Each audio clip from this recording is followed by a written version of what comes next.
Prime time में बात करेंगे। मसीह रहमान साहब हमारे साथ स्टूडियो में, वरिष्ठ पत्रकार और इस मामले को नजदीक से आपने कवर किया है। प्रशांत भूषण साहब हैं, वरिष्ठ वकील। अमन सिन्हा हैं, प्रवक्ता भी हैं और वकील के हैसियत से कोर्ट में मौजूद थे, बीजेपी के प्रवक्ता हैं। हितेश जैन साहब भी वकील हैं। प्रशांत जी, हम आपसे जानना चाहते हैं कि जितनी भी शिकायतें थी अदालती तकनीकी पहलू को लेकर, अब ये नहीं कहा जा सकता कि सुप्रीम कोर्ट ने पर्याप्त समय नहीं दिया। 2 दिनों में अगर एक जस्टिस दवे के नाम के दोहराव को छोड़ दें तो लगभग 7 जजों ने इस पूरे मामले को, हर तरह की दलील को, आप लोगों ने जो भी उठाया उसे अदालत ने सुना।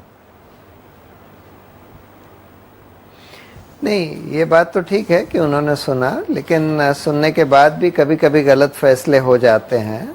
और ये भी एक कारण है कि क्यों हम लोग मृत्यु दंड को के खिलाफ हैं, क्योंकि मृत्यु दंड आपने किसी को दे दिया और उसमें गलत फैसला हो गया तो उसको कभी बदला नहीं जा सकता, या कभी कुछ नए तथ्य सामने आए, जैसे कि इस केस में याकूब मेमन के केस में बी रमन के आर्टिकल से कुछ नए तथ्य सामने आए कि भाई वो अपने आप ही नेपाल आया था और वो खुद कोऑपरेट करने के लिए उसने अपने आप को हिंदुस्तानी अथॉरिटीज, इन्वेस्टिगेशन एजेंसीज के हवाले कर दिया और उसके बाद इन्वेस्टिगेशन एजेंसीज से पूरा कोऑपरेशन किया। अब ये तथ्य अगर किसी भी वजह से कोर्ट के सामने या प्रेसिडेंट के सामने नहीं आ पाए, ये तय करने के लिए कि भाई उसको क्या सजा दी जानी चाहिए, तो क्या इसको नजरअंदाज कर देना चाहिए इस टेक्निकलिटी पर कि भाई ये अब चीज बाहर तब आई है जब पूरा जुडिशियल प्रोसेस खत्म हो चुका है। वो ठीक है कि देखिए, फांसी की सजा का विरोध एक दुनिया में चलने वाली निरंतर बहस है। अमन सिन्हा साहब सवाल उठा रहे हैं, पर अमन जी, मैं एक सवाल और पूछ लेता हूं। पर जो भी तकनीकी, इस केस से जुड़े मामले में जो भी तकनीकी सवाल आप लोगों ने उठाए और प्रक्रिया की सवाल 7 जजों ने सुना है। मतलब ठीक है कि फांसी की सजा में गलती हो जाती है, लेकिन 2 दिनों में 7 जजों ने देखा है। उससे पहले भी कई अपील में भी देखा गया है। तो क्या ये अपने आप में एक विश्वसनीयता के लिए पर्याप्त नहीं है कि देखा गया है, उसका विचार किया गया है और याकूब मेमन को इस बार आप जैसे वकील, राजू रामचंद्रन जैसे वरिष्ठ और माहिर वकील का साथ मिला है, तो कम से कम ये एक सवाल, जो भी सवाल थे वो सवाल दूर होते हुए नजर आते हैं या नहीं आपकी नजर में?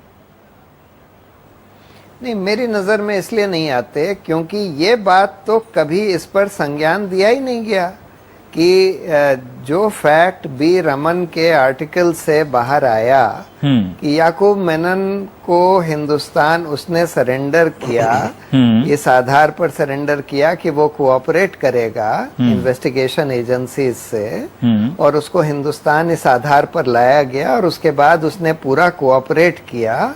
ये बात ना तो किसी कोर्ट के संज्ञान में आई, ना राष्ट्रपति के संज्ञान में आई। जब मर्सी पिटिशन दी गई थी कोर्ट का प्रोसेस खत्म होने से पहले, अब तो खैर नई मर्सी पिटिशन में ये बात आई है जो कि कोर्ट का प्रोसेस खत्म होने के बाद दी गई है, तो इसमें इसको संज्ञान में कम से कम लेना चाहिए।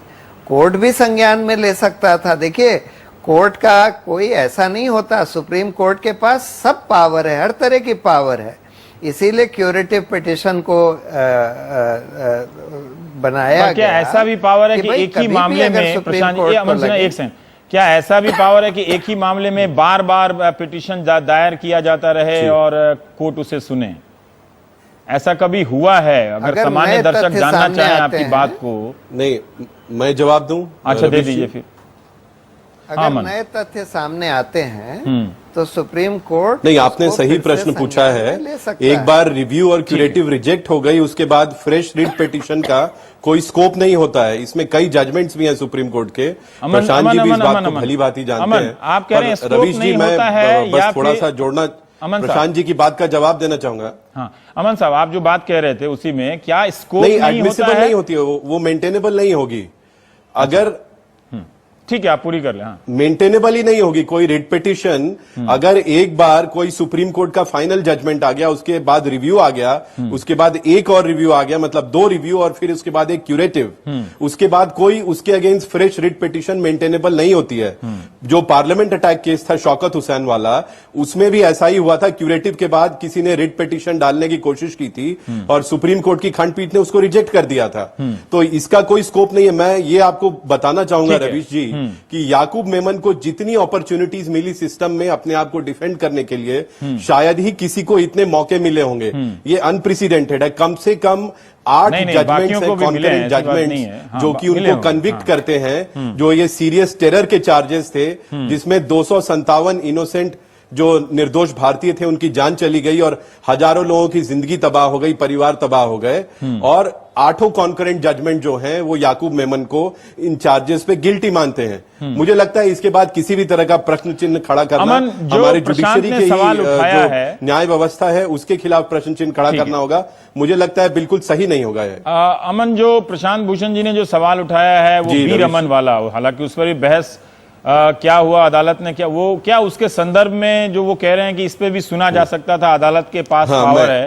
क्योंकि मैं देख रहा हूं कि अब इन लोगों के पास यही एक इंपॉर्टेंट एक तथ्य है कि इसके आलोक में इसे फिर से सुना जाना चाहिए इस मामले को। देखिए, जब अगर मान लीजिए पहले तो इसकी वेरासिटी, इसकी क्रेडिबिलिटी बहुत सस्पेक्ट है कि किसी के जाने के बाद कोई लेके आ रहा है और क्लेम कर रहा है कि उनका ये आर्टिकल था, और था भी तो कोर्ट उससे बाउंड नहीं है। और अगर ये बी रमन का आर्टिकल था तो क्या याकूब मेमन को ये सब नहीं पता था? वो ये सब प्ली नहीं रेज कर सकते थे? उन्होंने सारी प्ली रेज की होंगी। और जो 7-8 कोर्ट जिन्होंने पूरा एविडेंस अप्रिशिएट किया, सारे विटनेसेस को एग्जामिन किया और सारा लॉ उसमें जो है अप्रिशिएट किया, वो सब इसी कंसिडर्ड व्यू पे पहुंचे कि याकूब मेमन गिल्टी है। और मैं आपको यह भी ध्यान दिलाना चाहूंगा रवीश जी, क्योंकि मैं कोर्ट में ही था, आज भी इस बात को रेज किया गया। जो अंधारुजुना साहब जो अपीयर हो रहे थे, उन्होंने भी इस तथ्य को रेज किया। तो ये सब कंसीडर करके और उसके बाद सुप्रीम कोर्ट ने इसको रिजेक्ट किया है। मुझे लगता है अगर इसको कोई लाना चाह रहा है और इस बिना पे एक जजमेंट को, सुप्रीम कोर्ट के फाइनल जजमेंट को क्वेश्चन करना चाह रहा है, मुझे लगता है वो उचित नहीं होगा। अमन साहब, आप एक बार मैं और आपसे पूछ लेना चाहता हूं कि आप ये कह रहे हैं कि बी रमन का मामला अंधारुजुना साहब ने उठाया था, लेकिन कोर्ट ने उसे रिजेक्ट किया कि ये हमारे दायरे का मसला नहीं उठाया था आज। ठीक है मसीह साहब, ये जो देखिए, जो आज का जो विषय था, एक रिट पिटीशन थी और इसीलिए उसके इन सब मेरिट्स में जाने की आवश्यकता नहीं है। जब एक बार सुप्रीम कोर्ट कोई फाइनल जजमेंट दे देता है, उसके बाद रिव्यू की सुनवाई हो गई, उसके बाद 10 दिन तक ओपन हियरिंग हुई रिव्यू पिटीशन की, उसके बाद क्यूरेटिव पिटीशन कंसिडर की गई, तो कोई रिट जो है वो मेंटेनेबल नहीं होती है उसके खिलाफ। नहीं तो ये एंडलेस एक्सरसाइज हो जाएगी। कोई भी सुप्रीम कोर्ट का ऑर्डर ना तो इंप्लीमेंट हो पाएगा, ना एग्जीक्यूट हो पाएगा, और हमारी पूरी न्याय व्यवस्था चरमरा जाएगी। इसीलिए व्यवस्था बनी है क्यूरेटिव की। और इसके बाद जब कंसिडर करके सुप्रीम कोर्ट ने रिजेक्ट कर दिया, तो सारे के सारे तथ्य जो हैं, और याकूब मेमन स्वयं अपना केस, उनके लिए तो बड़े सक्षम वकील थे और कई लोग अपीयर हुए, तो इसलिए मुझे लगता है कि उसमें हम लोगों को कोई क्वेश्चन मार्क, कोई प्रश्न चिन्ह खड़ा करना उचित नहीं होगा। याकूब मेमन ने जितनी भी लीगल, जुडिशियल, एडमिनिस्ट्रेटिव, एग्जीक्यूटिव जितनी भी रेमेडीज थी, सबको एग्जॉस्ट कर लिया और उनको मैक्सिमम मौका मिला, और उसके बाद जो कोर्ट का ऑर्डर है उसको इंप्लीमेंट करना चाहिए। ठीक है मसीह साहब, आपने इसको कवर किया है। वो सही है कि बी रमन वाला मामला आ रहा है, लेकिन जो लोगों को दिख रहा है, क्या ये सही नहीं है कि 2 दिनों से सुप्रीम कोर्ट ने गंभीरता से विचार किया? जितने भी सवाल आए, अमन बता भी रहे थे कि बी रमन का भी मामला आया, बड़े बड़े वकील गए और अदालत ने अपने नज़र, विवेक और कानूनी जो भी उसके दायरा है उसके हिसाब से पर्याप्त नहीं समझा। तो क्या अब अदालत के फैसले को कम से कम ये तो कहना चाहिए ना कि जो भी उनको मौका मिला है वो पर्याप्त मिला है और कानून सम्मत मिला है? ठीक है, राजनीति में फांसी की सजा होनी चाहिए या नहीं होनी चाहिए, वो एक निरंतर चलने वाली बहस है, वो इस संदर्भ में भी की जा सकती है, लेकिन इस फैसले के संदर्भ में तो नहीं की जा सकती ना, चुनौती देने के लिए। या देखिए, पिछले दिनों जो सुप्रीम कोर्ट में जो भी हो रहा है, जो आज भी हुआ है, वो प्रोसीजरल और लीगल इश्यूज पे हो रहा है, केस के से डायरेक्टली रिलेटेड नहीं है वो। अगर बी रमन का आर्टिकल का जिक्र उठा भी थे तो ये उसके तो सीबीआई के जो सेन साहब थे, उन्होंने उसको चुनौती दे दी है। तो एक आर्टिकल को लेके दो लोग चुनौती दे रहे हैं और फिर उसको सुप्रीम कोर्ट क्या करे फिर उसमें? नहीं, मेरी बात यह है कि मैं तो पत्रकार के लिहाज हैसियत से बात कर सकता हूँ, ना तो मैं एक्टिविस्ट हूँ ना तो लॉयर वकील हूँ। तो पत्रकार की लिहाज से जो मैं इस केस को, मैं बम्बई में था जब वहाँ बॉम्ब ब्लास्ट हुए और फिर दिल्ली में था जब याकूब मेमन पकड़े गए। जब से मैं देख रहा हूँ इस केस के बारे में, लोगों से जो इन्वेस्टिगेटर्स हैं उनसे भी मिल रहा हूँ, बातचीत कर रहा हूँ। तो अब आप देखिए 2007 में मैं एक जैसे ट्रायल कोर्ट ने याकूब मेमन को सजा दी, मैं एक डिटेल्ड आर्टिकल लिखा जो इंडियन एक्सप्रेस ने फ्रंट 2 हिस्सों में कैरी की। एक ही दिन फ्रंट पेज पे बैनर था और फिर फुल पेज अंदर था, और मैंने काफी डिटेल में उस केस के बारे में लिखी, जिसमें मैंने शंकरराव चौहान जो गृह मंत्री थे जिस वक्त याकूब मेमन पकड़े गए, उनके भी बयान के जिक्र किया कि उन्होंने कहा कि याकूब मेमन बाय चांस, अंग्रेजी में इंटरव्यू था, बाय चांस पकड़ा गया, लेकिन उसके पकड़े जाने के बाद जो हमको मटेरियल मिला उसकी वजह से हम ये साबित कर सके कि इसमें पाकिस्तान का हाथ था। तो ये इसका कोई डाउट नहीं है। पर इस वजह से फिर याकूब मेमन का गुनाह कैसे कम हो जाता है कि ठीक है उसकी वजह से अब साबित कर दिए, लेकिन क्या किसी ने भी सवाल उठाने वाले ने चुनौती नहीं दी कि उसकी भूमिका उसमें नहीं है? किसी ने भी नहीं कहा कि ये निर्दोष है? मैंने उठाया उस आर्टिकल में सवाल। अच्छा, आपने कहा और लोग भी उठाते हैं। और मगर जहां तक आपका सवाल है, जैसा बी रमन ने कहा कि वो मिटिगेटिंग फैक्टर जो कहते हैं कि ये प्रोसिक्यूशन में होता है कि भाई अब आप यही देखिए कि एक अपराधी जो सारे बॉम्ब ब्लास्ट उसमें इन्वॉल्व था, पाकिस्तान में ट्रेनिंग ली, आरडीएक्स लाने में हाथ था उसका, और बम की गाड़ी जाके पार्क करने में उसका भी हाथ था। तो ये लीगल, नॉर्मल लीगल प्रोसेस है। उसको अप्रूवर बनाया प्रोसिक्यूशन ने और ट्रायल कोर्ट जज ने उसे पार्डन किया।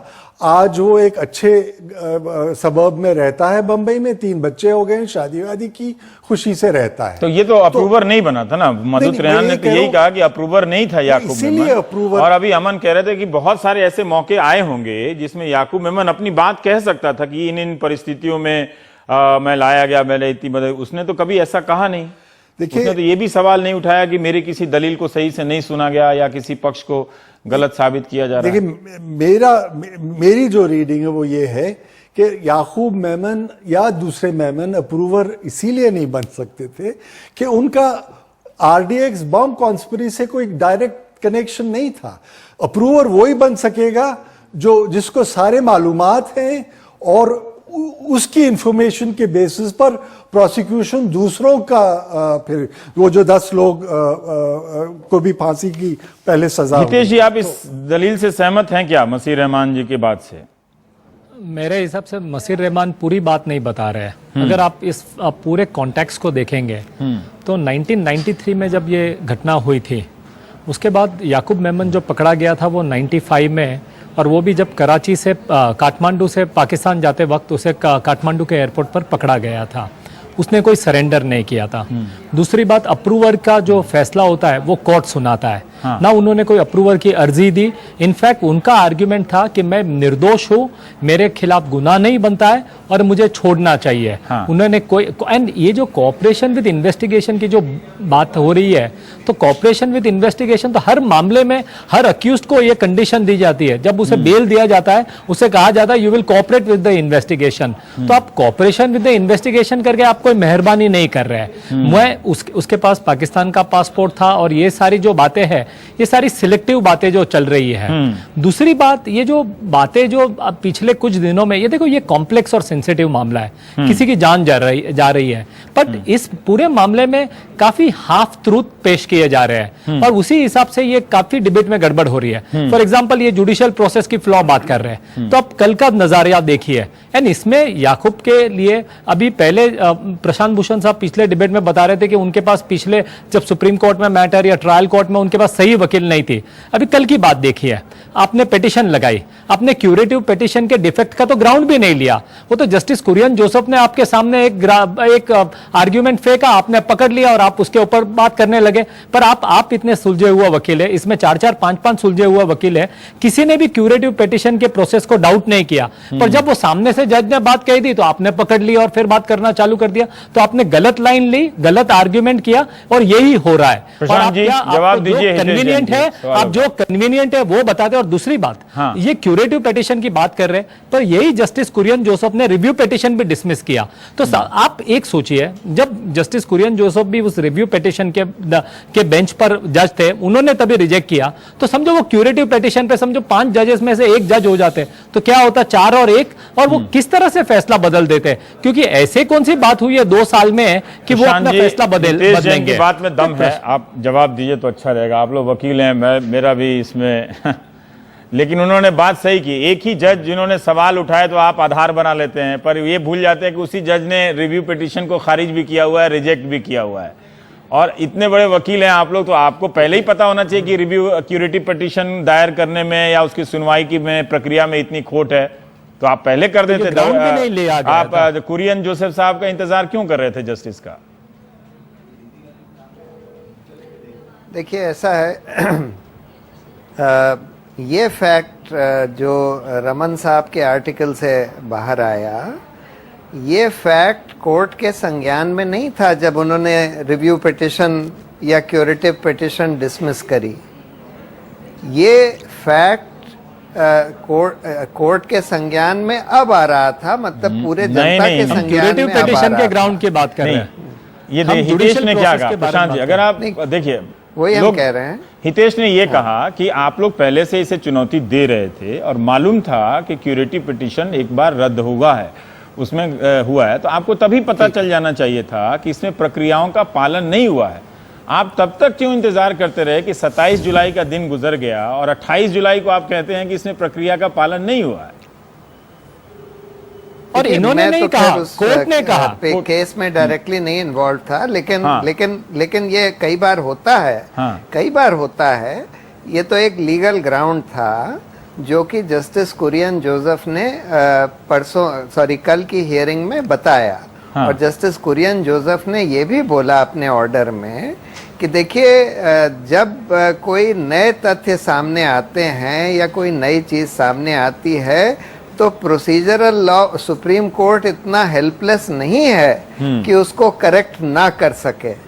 देखिए, ये फैक्ट अगर रवीश जी, ऐसा है जोसेफ ने क्यूरेटिव पिटीशन की प्रक्रिया पर सवाल लगाया गया आप सही कह रहे हैं, ना कि नए एविडेंस के बारे में बात की। ये गलत बात है।